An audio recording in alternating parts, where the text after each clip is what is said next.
harka keessa wal qabaa ol kaasaa. Afuura waaqayyootu nama bo'ooshu qaba as keessa.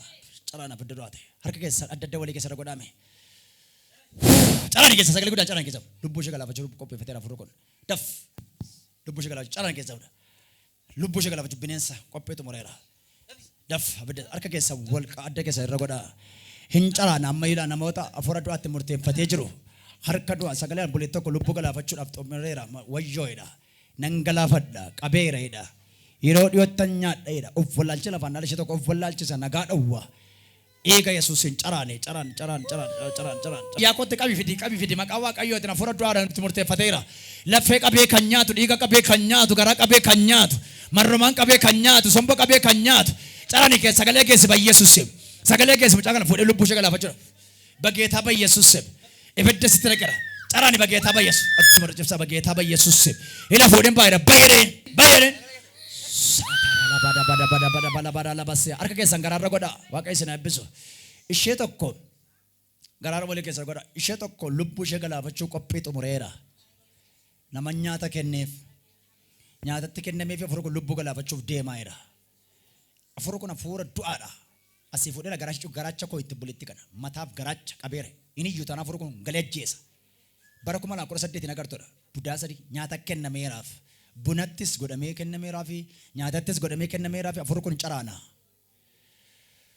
Callisaa labadhaa. Ija guddaan labadhaa. Calliin hin qabeera. Calliin abiddatti qabateera. Qaawwaqa sagalee dhageesse afuuranaan.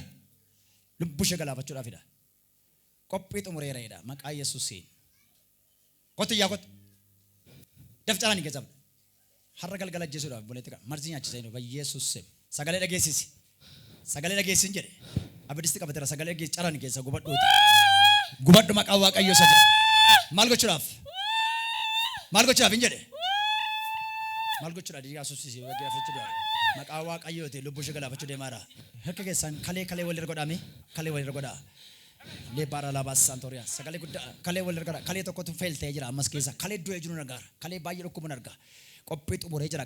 Kalee walii keessa qaba. Kaleen kun feeltee jira. Baay'ee kalee dhukkuba.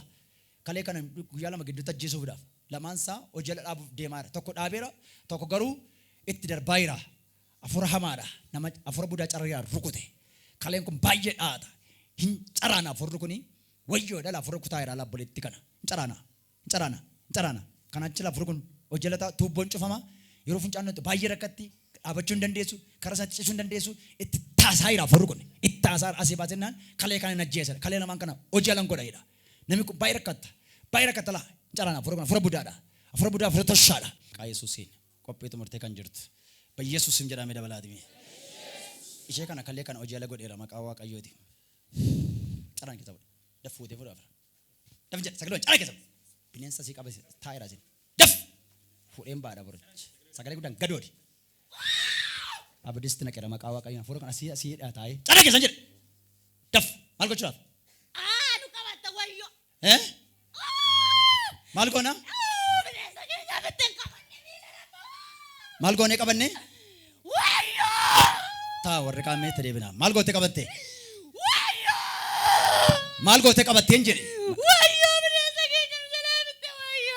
Maal gootee fitte? Eessa qabdeerta ammati? Mataa ishee maal gochaa jirti? Mataa ishee gubaate marachuudhaaf. Qaxaroo qabatteerta? Harkatti qabaate mee waraana meedhaa dabalaate. Afuura maaliidhaati? Afuura maaliidhaatiin siin jedhe? Afuura maaliidhaatiin siin jedhe? Afuura maaliidhaati? Harkatti qabaate mee waraana meedhaa dabalaate. Kana ajjeesaa dabaleetti kana. Afuura maaliidhaatiin? Afuura maaliidhaatiin? Jawwee. Eshi. Ishi gumbii irratti maal gootan? Gumbii godala. Aannan itti nageellaa deebinnaan haadha isheetti miidhana mul'ata hin tennaan nan qaben immoo.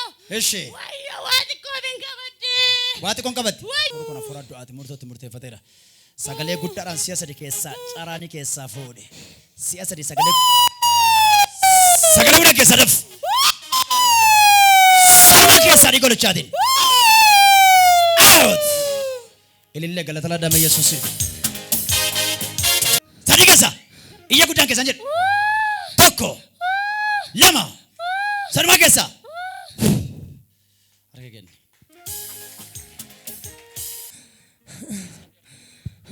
Eessi qabdeertaan jedhe. Kaleesha maal gochaa jirta? Kaleesha maal gochaa jirta? Dubbadhu kan yeroo qabu. Kaleesha maal gooteerta? Lamaan isaa maal gochaa jirta? Sagalee guddaan dubbachiisin jedhe. Hin gubde. Maal goote gubde? Siyaasa ricaanso keessaa. Afura wajjin jennee caraan isoo keessa jedhame. Tokko. Lama. Sanumaa keessaa.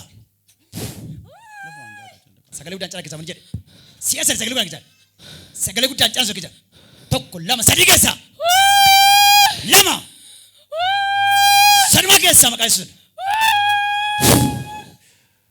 Galateeffatan jara nama Waaqayyoon. Yeroo qaban ta'e. Daf. Sagalee guddaan caraan keessaa jedhe. Lama. Sanumaa keessaa. Bara baraan hojiin kee diigameera. Ilillee galata laddame Yesuusiif.